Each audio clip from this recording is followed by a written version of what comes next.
Hey everyone, welcome to this edition of Mindset Mom.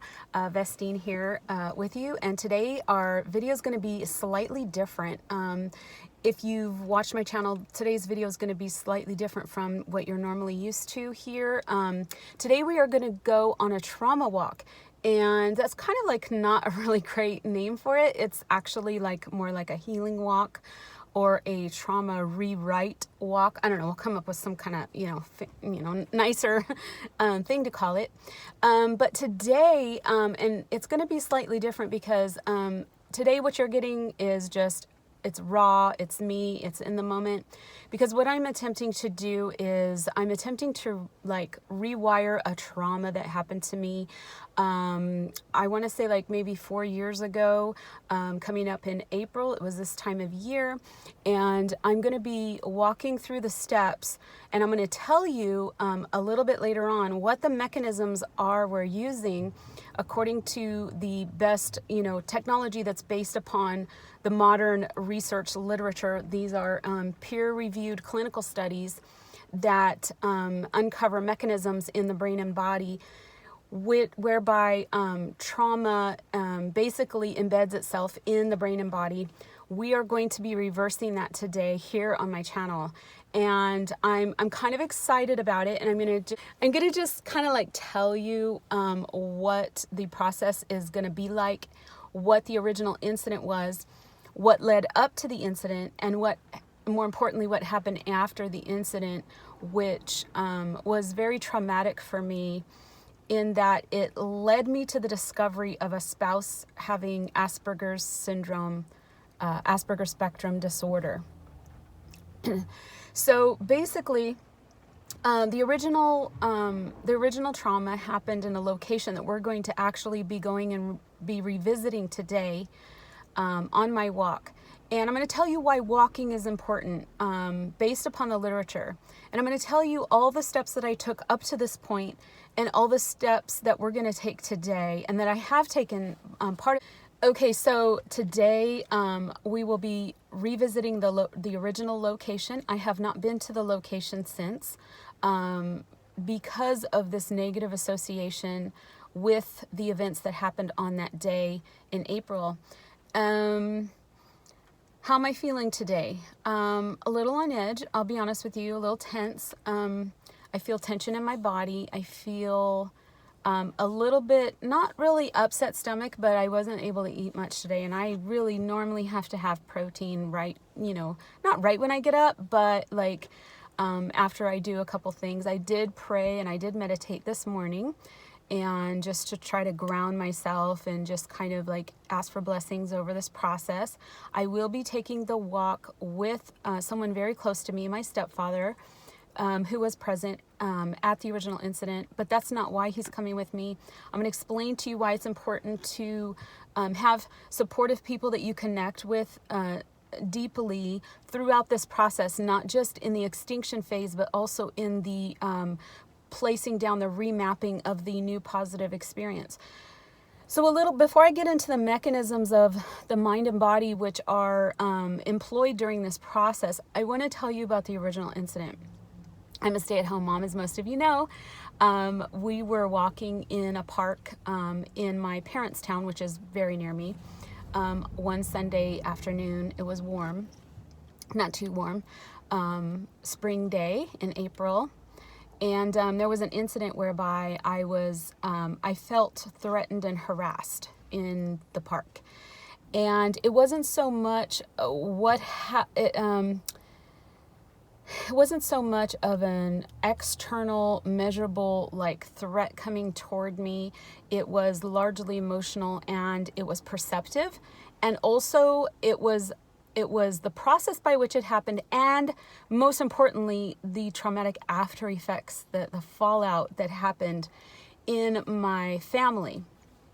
So basically what happened, we were walking through the park, and my children were there, and there was a group of people, a group of men, and I want to say it was like maybe like 6 or 7. It was a large group. It wasn't like 2 or 3. It was a group, and they were playing Frisbee golf. And I'm not going to get into a lot of the details right now of what exactly happened. Let's just say that at first I thought they were targeting my daughter, who was with us, and the mama bear arose in me. So already I had an autonomic arousal response in my nervous system. And I even made some snide comment, angry, and it didn't subside. And then I realized they weren't targeting my daughter, that they were targeting me. Now, present was my spouse, and that's where really the fallout led to, and the discovery of his Asperger's syndrome. So we were walking through the park, and the park that we're going to go today, and remap and rewrite this trauma. And I feel very, by the way, when we talk about laying down the narrative with safe people, that's part of the extinction phase, which comes in the beginning. I have a good friend of mine who just has done this and has employed this in her life, makes a practice of it. And she recently, I appreciate her strength and her story so much, because she recently went through a car accident, and she did exactly what I'm going to be explaining to you. She didn't maybe know it was that or call it that, but she basically rewrote the trauma by visiting the site of the accident, by walking through the intersection, by, it started with baby steps, getting in a car again, turning the ignition. So this isn't just something that you can do with a situation that may or may not be similar to mine. I do ask, though, because of the mechanisms that are used and the principles of EMDR therapy. EMDR is like a therapy to rewire trauma in the brain. And I highly recommend that you use a licensed clinical therapist who has experience and training in EMDR if you ever do that type of training. But today I'm just going to be bringing you the technology that you and I can use based upon the principles that were discovered when EMDR was first discovered. And I'll give you the background on that. But going to the location is key. Now, me being the kind of like experimental person that I am, I experiment on myself. I don't mind putting myself out there. I'm just kind of like the curious nature type person anyway. I think outside the box. I don't mind trying new things. I'm like, I can do this. So I understand the mechanisms. I've heard, I've understood the literature. And I want to bring this technology to you, these tools that are available to each and every one of us, because let's face it, not everybody can afford a therapist or an EMDR therapy session, or a lot of us can't find a good one, or one that we feel connected to, or one that we feel is competent enough to handle our case. And being that when I tell you the mechanisms that are involved, you're going to understand it. You can do your own trauma rewire. You'll understand the process so that you will employ the steps and the principles that work for you. So I obviously have to say this. Please consult your mental health professional. I am not a licensed clinical professional. This is me doing my research, understanding it, which is the same thing you can, and just sharing it with you in kind of a fun edutainment way. That being said, this is what we are doing. I tried to recreate being the experimental type person and like putting on my scientist hat that I did. We're going to try to recreate as much of that day as possible. Obviously, I'm not going to be taking my family out there. I'm just going to be doing this and a trusted individual. I'm not going to be alone. And I'm going to film part of the walk after this for you. I got up this morning. At first I was like, I'm just going to pull my hair back and like not do any makeup or anything like that. Because I think that there's this like stigma that, and also just to have true isolation of the events and the responses as much as possible. And for me, that means recreating almost in a like laboratory type environment as much as I can, the original onset of events. So I woke up and I was like, no, I'm going to do the makeup. I'm going to try to do it exactly as everything that I possibly can, as close to as possible the original day. And I'm even wearing the same shirt like from 4 or 5 years ago, whatever. And so anyway, this is it. This is like raw. And of course you can see my, there, maybe I fixed it now. You can see my camera holder is like malfunctioning on me. So I have techno issues. I mean, it's just, you never know what's going to happen, right? It's like filming live almost. So, I'm trying to recreate, and it's rainy today, and I don't know, I think it's going to blow off. I mean, it's California. It's not going to like downpour, I don't think. It may even like bypass the area that we're going to, but like I have not visited this area since, and like there are squirrels there. My daughter loves feeding the squirrels. We've had offers to go back to this park. I have not wanted to do it. So let me tell you a little bit leading up to or after the event happened. What happened to me was, in the moment, in the event, I made aware of my feelings and what was going on, the dynamics of the threat in the park, and I was blown off. Okay, like, I don't know if it was like social diffusion of responsibility, like, this is a real phenomenon. You get a group of people and they just do not want to take like responsibility in a crowd. This has been tested time and time again in sociological studies.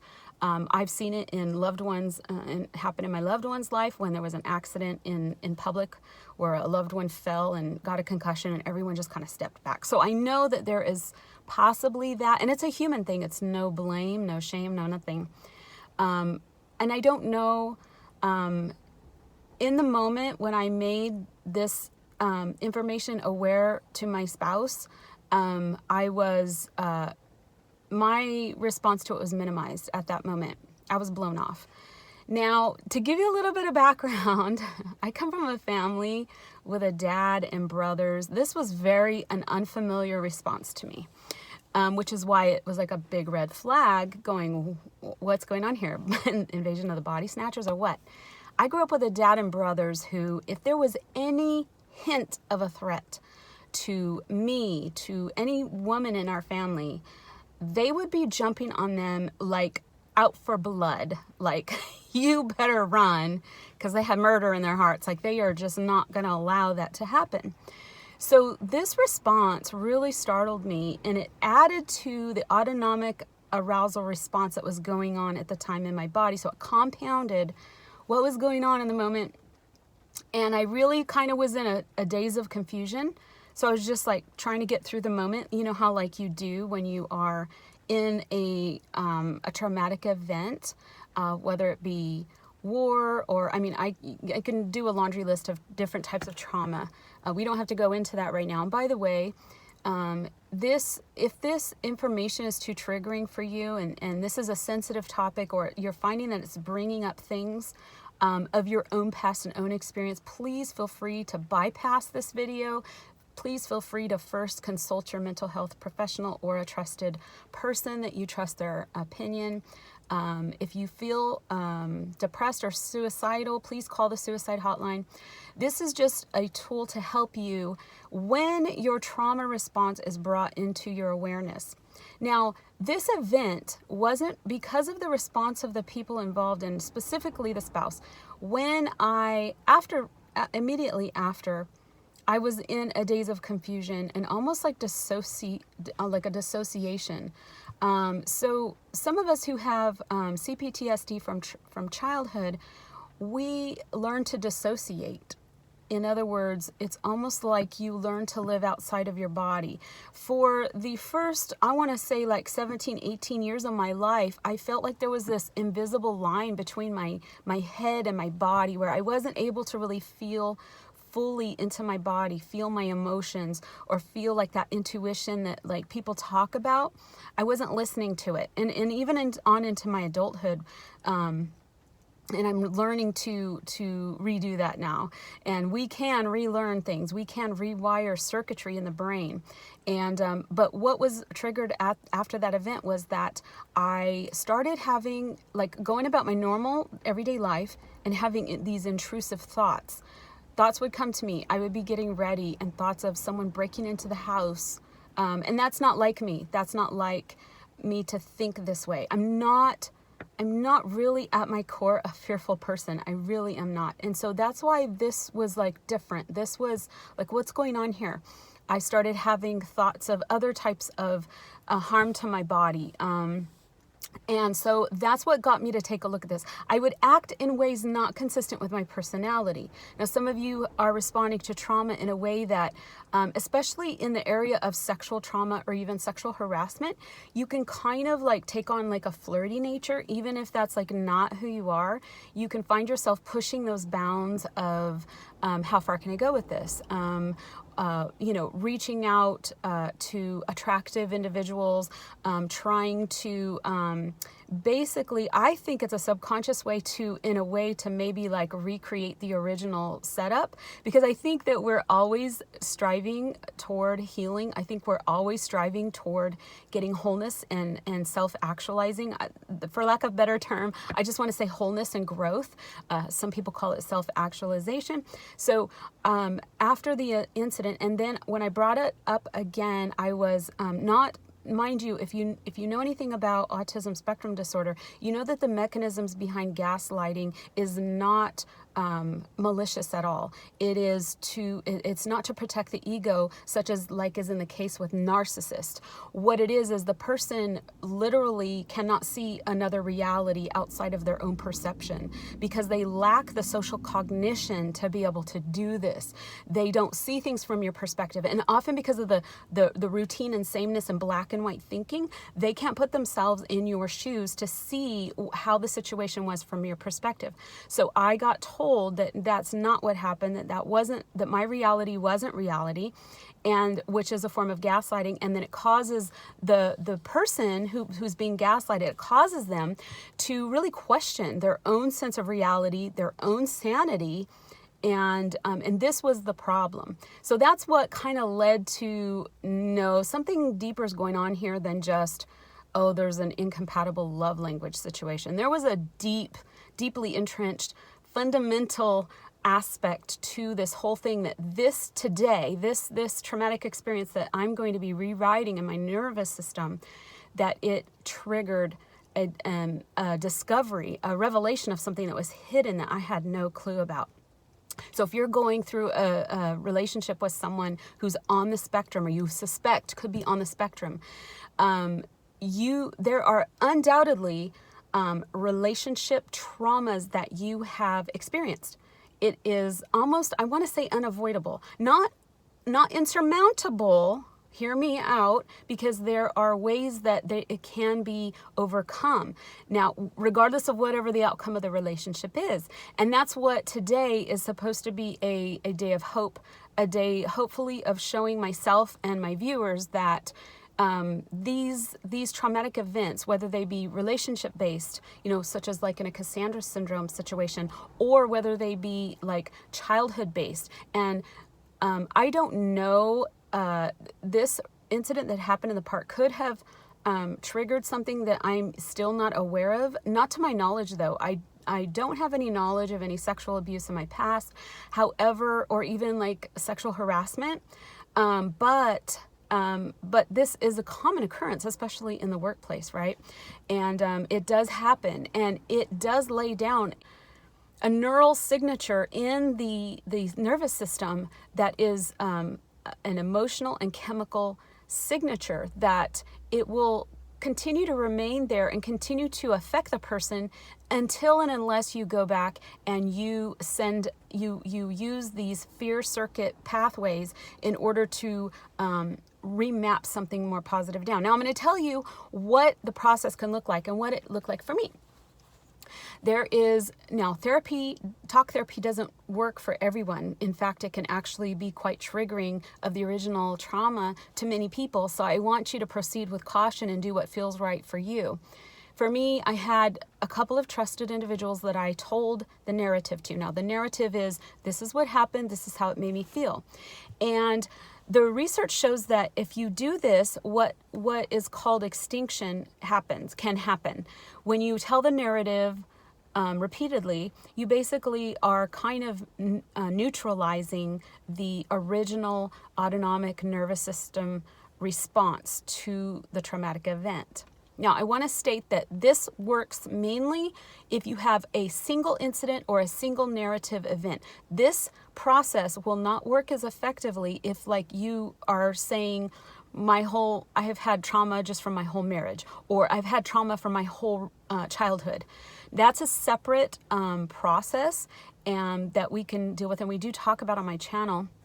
This is targeting a specific narrative or a specific incident, and it's most effective with that. So I told the narrative, which tends to neutralize, right? Because each time you tell it, it kind of takes the sting out of it, and it in the presence of the meaning attached to the incident, less and less of that amygdala fear circuit is enacted. And so what that does is it diminishes that chemical response each time you tell it. It can, not always, but it can.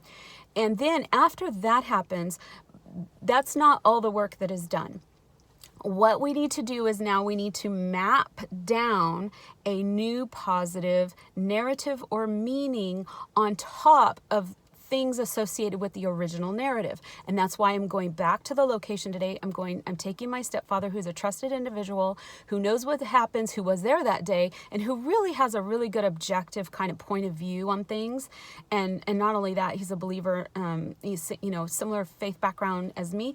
And so he can lend some like kind of wisdom and guidance, like a fatherly figure. And so, so then when you go, you can actually go, and this is kind of a cognitive behavioral therapy type component where we go and we are in the presence of, and you can do this through narrative as well. You don't have to physically visit the location, but it does make a lot of sense as to why like a lot of Holocaust survivors will go back to the original location, like they'll revisit Auschwitz, where the original trauma happened, because there's this remapping down onto the nervous system circuitry that I'm in the presence of the, as close to the stimulus as can be possible, and I'm okay. And you're sending that signal through the dopamine pathways, through all those, because the neurochemicals that get released in the original autonomic response where you're triggered are cortisol, dopamine, adrenaline, epinephrine, and there's certain circuits of these in the body and brain that this gets associated with that memory or the meaning that you attach to those events or memories. And so what we do is when we go back and we are in the presence of that original as much as possible, we are neutralizing it again. We're saying, see, I'm okay. I'm good, and it's good to breathe through that. It's good to have positive self-talk and to have a trusted individual with you. And then we're remapping down now the new experience. So the new experience that I'm going to be remapping down today is I'm walking with my stepfather. It's a positive experience. Hopefully the sun will come out a little, but even if not, that's okay.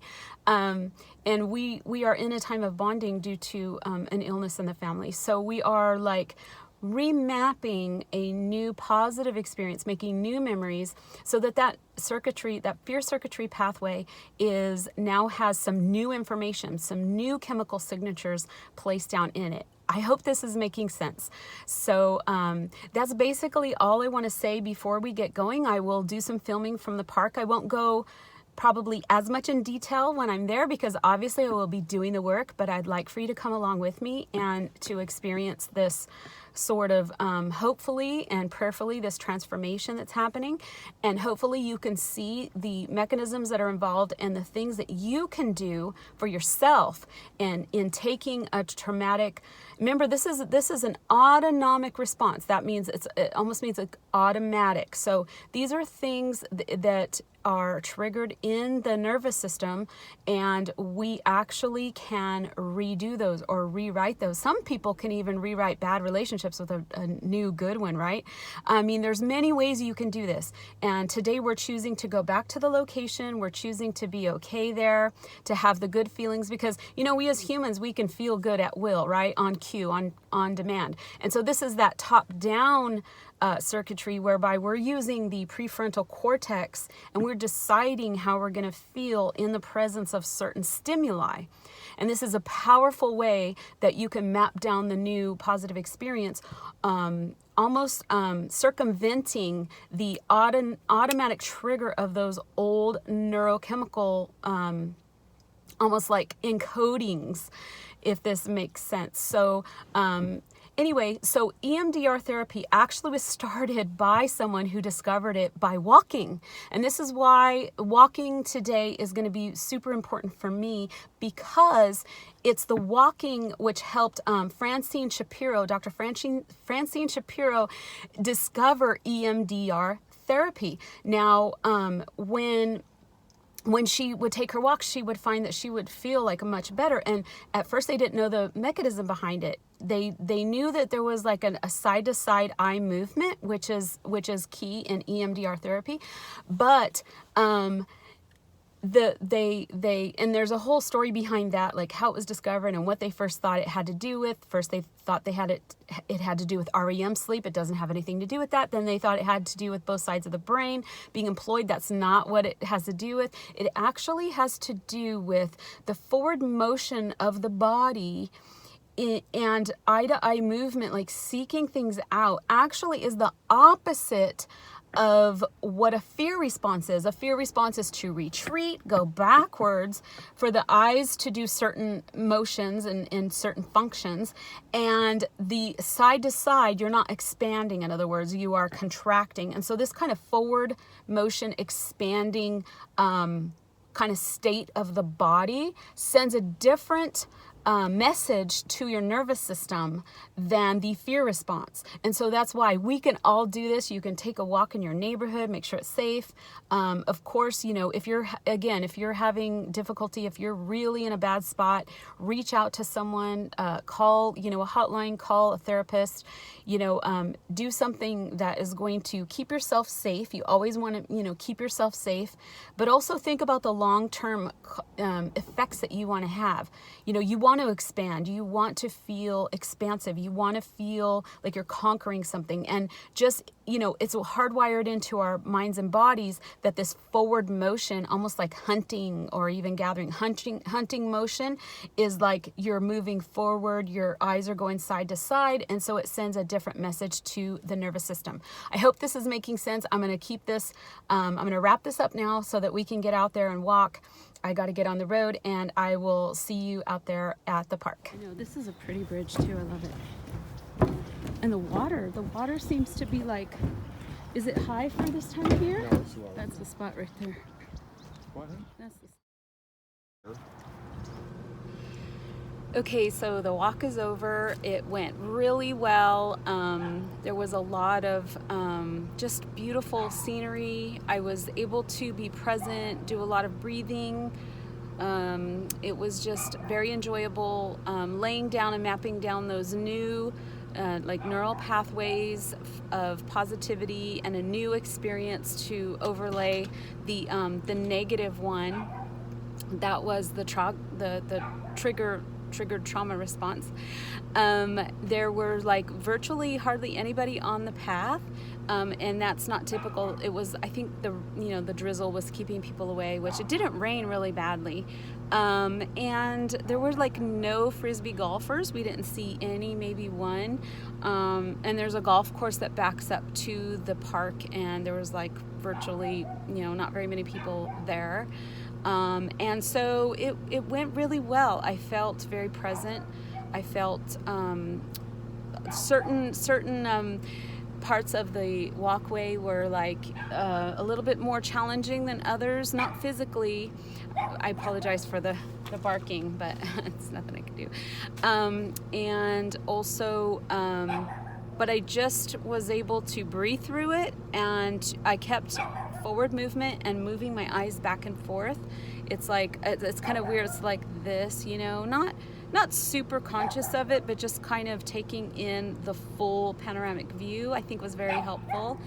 And of course, being there with somebody who was so supportive and knew exactly what I was doing. In fact, we talked about it.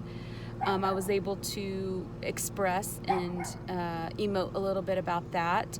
And so I think it was very positive. And like I might even like feel comfortable in the future for taking, with taking my children back to that park. So it was very enjoyable. I think time will tell if this is something that I want to continue doing or explore, and also what the positive effects might be, even in just dealing with this new diagnosis. As many of you know, my daughter was diagnosed autism spectrum disorder this past fall, and so just I think dealing with these traumatic events can help us like move forward and maybe even unlock some like positive effects in our lives, like blessings that might be held back, such as like healing and restoration. I know with certain like particular children in my family, there's been an interruption with that in regards to connection, and so we're working toward reestablishing those connections and those relationships. And I think it also could unlock a lot of other positive things in one's life. I'm very grateful because I think I know, we're laying down, we're mapping the new neurochemistry there. I felt very grateful to be there, and I know serotonin is the hormone of gratitude, and I could definitely feel like a positive, grateful feeling as we were walking.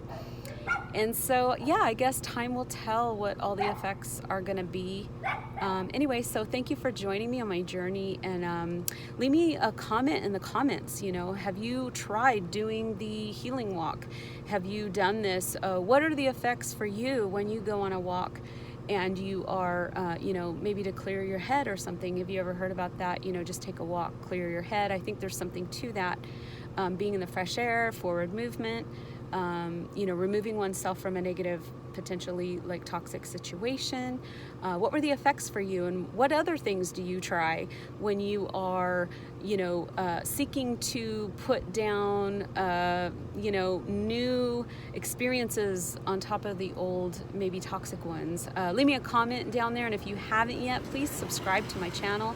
If this material resonates with you, send this video and share it with a friend who could maybe use a little walk therapy. Okay. Hi friends, I'm here to bring you an update to my update. So now it's been about 48 hours, or give or take a little bit, since I did my trauma walk, and I wanted to let you know how it's been going since then. So during the walk, I didn't really feel anything different. There was nothing majorly triggering. I felt very relaxed afterwards because we had walked like 5 miles. But I wanted to let you know that like yesterday, so it was about 24 hours after the walk had ended, I actually started feeling a little bit of inner strength come to me, for lack of a better term. I don't know really how to describe it, except that when I remembered the original incident, there was no emotional charge connected to it. It was really weird. It was almost like I was remembering an event that happened another lifetime ago. I know it sounds really strange, but this was the reality for me.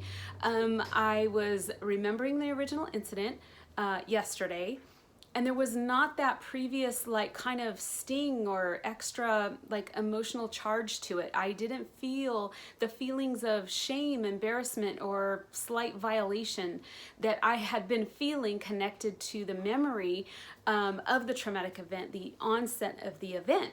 And now I don't know how that's going to trickle down to when I start working on the subsequent events that happened, for like the relationship or like the discovery, the Asperger's discovery process. But I just want to let you know that I think that now that root has been dealt with, I really, I look forward to being able to kind of untangle the rest of the ball emotionally and spiritually, because I think a spiritual healing is happening. And for just the way I can describe it to you, the best is that I feel like I could like move forward, and I feel like some kind of upward forward motion, if that makes any sense.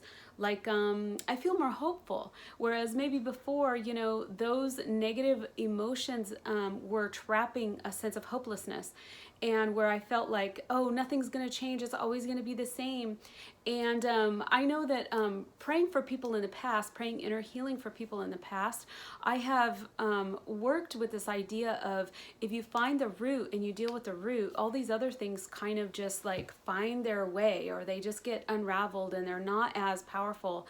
These kind of associated events and these associated memories and issues, they don't hold the power over the person that they once did, because you're dealing with a root cause. Now, as far as like, again, this is the best way to deal with, or a way you can deal with a traumatic event that maybe you can't afford an EMDR therapist or a regular traditional therapist, or you are in a place where you can't find one that's good and qualified enough. Because I know, you know, dealing with the discovery, I look at my life, everything as like pre-discovery and post-discovery. Recently, this is kind of how I look at things. And I know that, you know, there were therapists who actually, there more than one that actually did more detriment than they did good for me. And so therefore, you know, I kind of had to find my own ways, my own little hacks, if you will, to kind of deal with the autonomic nervous response that was being triggered by the relationship trauma over and over again. And being in a relationship with somebody who has Asperger's syndrome, you might be going through the same thing. Now, again, if you can pinpoint something to a particular event, this trauma walk might be very helpful for you. And as always, you know, we talk a lot about healing from CPTSD on my channel, and which is more of a broad focus, and there are ways that you can deal with that. I give you tools and ideas. I believe I'm a big believer in dailies, doing your daily journaling, and really this has been like a tool that has been used largely historically for decades, like in the 12-step recovery movement. And it's just a way to write out your fears and resentments in order to ask the Creator, ask the divine to remove them.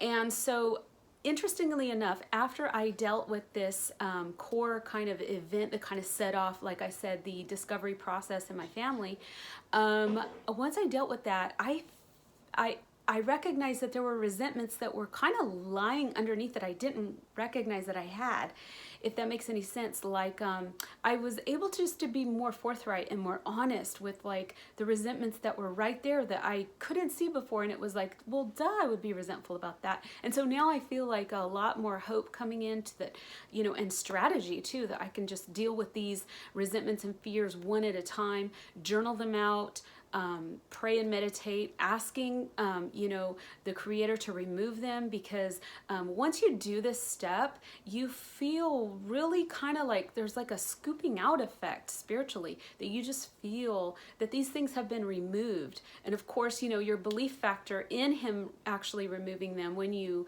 ask Him to remove these things, is key, because, you know, right, that belief factor is so important. But I wanted to let you know that I'm really kind of hopeful for this process, and I'm looking forward to maybe tackling some other issues in my life. Is there an issue that you can use the trauma walk to sort of begin to deal with some core, you know, single narrative, single event, isolated event trauma in your life? Let me know down in the comments what you think this trauma walk would be good for. Have you tried doing the trauma walk? Let me know, and come back and update us on how it goes. And of course, always talk to other people in the community. This is a community of people, and we need to support one another and help one another heal and grow. So that's it for me today. I'm signing off just to remind you to keep healing and live brilliantly. Bye now.